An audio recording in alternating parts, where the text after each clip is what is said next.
في طريقك إلى الخشية. اذكر الله أيها المؤمن في كل آن وحين. اذكر الله وأنت على مقعدك في الطائرة. اذكر الله وأنت في خلوتك في مسكنك أو في فندقك. اذكر الله وأنت مع أقرانك وخلطائك في مجلسك. اذكر الله وأنت غاد إلى بيت من بيوته.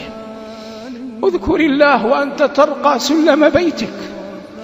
اذكر الله وأنت بين أبنائك وبناتك. اذكر الله في كل آن وحين. إن في خلق السماوات والأرض واختلاف الليل والنهار آيات لأولي الألباب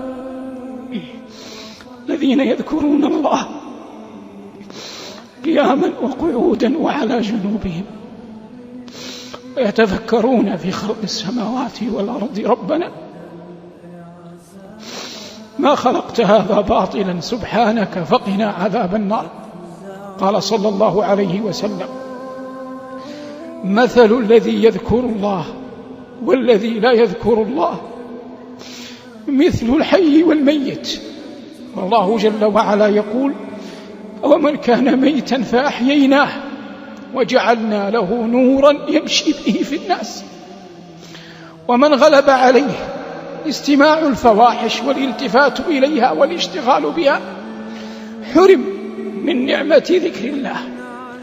ومن غلب عليه حب الله والرضا بدينه والمسارعة إلى مرضاته غلب عليه أن يذكر الله في كل آن وحين.